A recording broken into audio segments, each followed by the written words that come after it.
So after Nick Sirianni met with Eagles owner Jeffrey Lurie, how are things looking? And did we get a leak about the next course of action? Plus, former defensive coordinator Gregg Williams has gotten calls about a return to the NFL. But what's he saying about Philly as a destination? And why is A.J. Brown now being linked to a possible trade with the Houston Texans? But first, let's run it.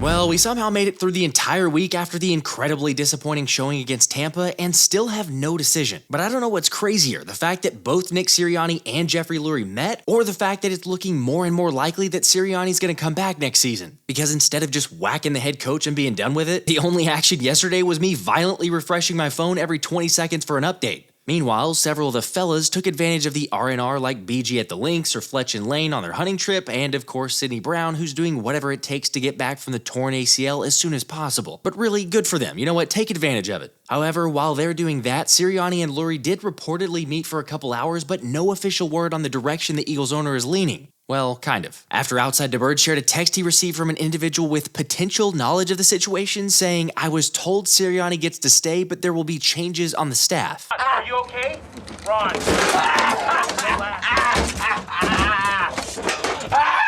Look, I'm not happy about it just as much as you. Although I guess technically there's not an official word, yet if we're reading between the lines, Josina Anderson's tweet leaving us some crumbs kind of furthers the notion of the Italian staying on as the boss. Sharing the mustard seed glimpse with HR, aka Howie Roseman, brought up Nick's name while flushing through potential coordinator prospects within the last 48 hours. Now, even though that feels just about like a guarantee, it's not as official as Dallas announcing Mike McCarthy staying on as head coach. And judging by the heat surrounding Sirianni, I've got to expect Lurie will make a public announcement soon. I just hope he asks Sirianni the questions Dave Zangaro's curious about. The big reason you hire Nick Sirianni, look, I know he's an offensive coach and he takes pride in his offense, but one of the big reasons you hired him was because of his ability as a coach to connect with players, to get the most out of them. He believes that the more guys are connected, the harder they play for each other. Why did that culture not prevent this tailspin? And I know the culture alone can't do it, and there are other elements to it, but that's what I would want to know. You don't keep a coach because of what he's done. You keep a coach because of what you think he can do. Mm-hmm. And certainly like the resume aspect plays into that because he's proven he can be successful in this league. The question is, can he be successful with this franchise moving forward? Does he have a plan in place to make those things happen? And that's really what this meeting should be about. I mean, if both the Eagles and Dallas retain their head coaches after crushing defeats in the postseason, I can't say I saw that one coming. Hey, look at us. Look at us. Huh? Who would have thought? Not me. Okay, obviously with today being Saturday, it's probably less likely that we get word today, but go ahead and hit that subscribe button because myself and Thomas Mott will be the first to go live as soon as we get the good news, or bad news. But either way, there's no doubt we're going to get major changes, which is why Brian Johnson is taking all the interviews he can get, with a total now up to 3 in the Atlanta Falcons, Carolina Panthers, and Tennessee Titans. We will let you know. You have to interview me. I just did. The answer to that one question told me everything I need to know. All right, honestly, I thought it was a joke first too. Like, it's crazy that you want a guy who's responsible for these plays anywhere near your offense. I mean, either the league didn't pay attention or the feeling is that BJ was held at gunpoint to call so many worthless screens. And hold on, before you say Rooney Rule, that was my initial thought too. However, when you look at it a little bit more closely, teams aren't actually speaking with him to check a box. As Bleeding Green Nation shared, some have suggested Johnson is only getting interviews because of Rooney Rule requirements, which one, ignores Johnson's accomplishments prior to the 2023 season.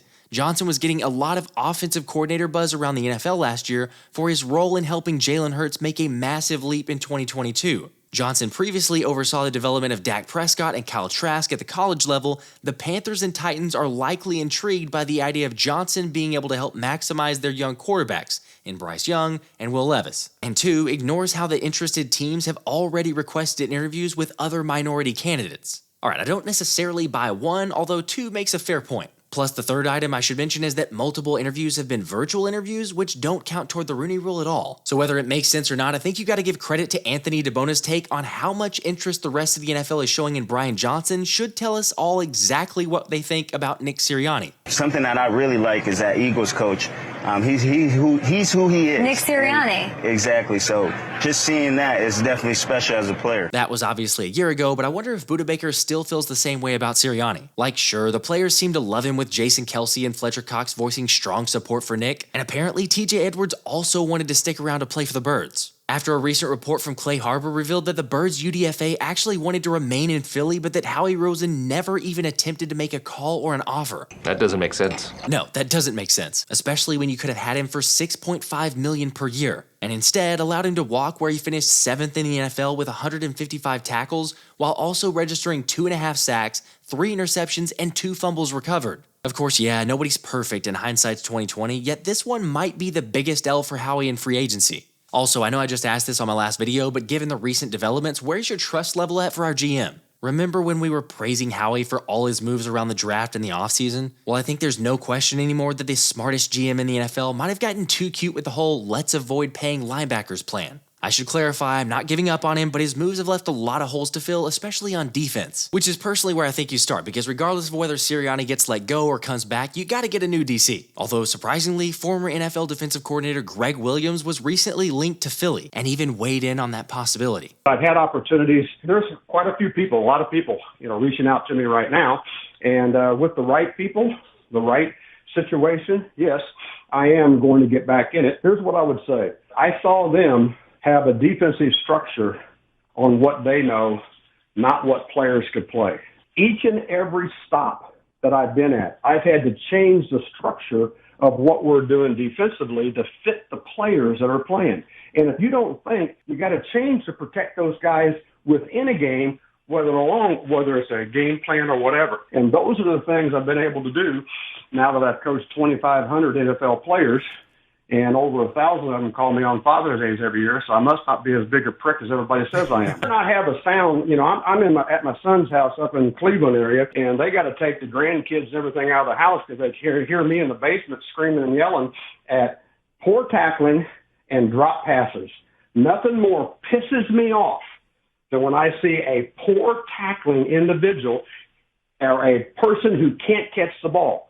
And I tell the guys all the time, it's now time for you to go up and sell beer in the stands because you can't play. Come on, would you actually consider Williams for DC? Like, I get the appeal with his aggressive defensive style that helped New Orleans win their first Super Bowl. However, in case you're forgetting, this was the dude who was responsible for the whole bounty gate, essentially paying players for intentionally injuring opponents. Oh yeah, and also Williams was previously described as a rogue coach on a couple different instances, with his last stop in the NFL being back in 2020 as a defensive coordinator with the New York Jets. But honestly, even if you liked him, I think it's highly unlikely that Sirianni and the rest of the party involved would want Williams in the building. I don't know, what do you guys think? For me, I guess I'd just say there's much better options for coaches, like former defensive back coach Denard Wilson, for example, who Darius Slay vouched for and that he would no doubt be better than Matt Patricia or Sean Desai. Although I get it, that's not really saying much, is it? However, shout out to Eagle Al because the best resume builder for Wilson was that he had James Bradbury playing at an all-pro level. The man is a magician and should be the next DC. And alright, sure, I'd love to have him, but I guess the better question is, would he want to come back? Because let's not forget the reports from the Inquirer last year that Sirianni hired Desai, met with Wilson, believed he would not work well with Desai,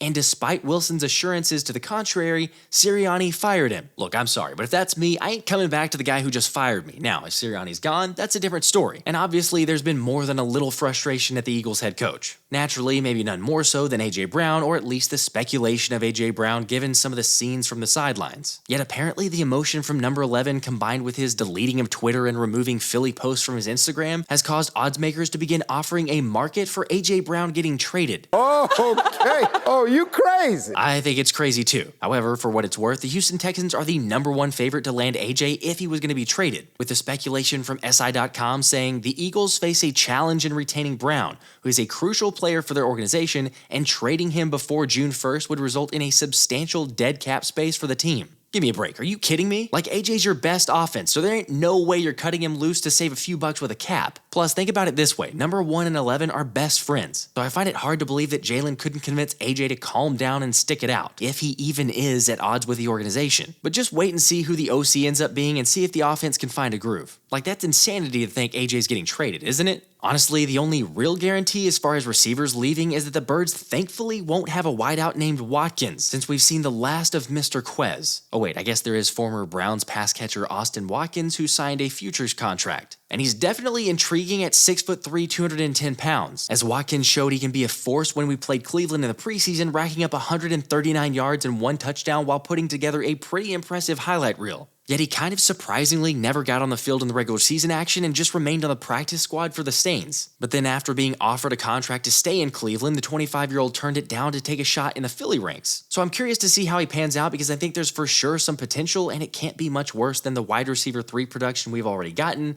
so maybe he is able to carve out a spot. Obviously, we're a long ways from those camp battles, but first things first, let's figure out who our coaching staff is going to consist of. I'm telling you, we'll be the first to go live as soon as it's officially official, so be sure to subscribe and maybe we talk again this weekend or definitely Monday. This has been the Philly Special.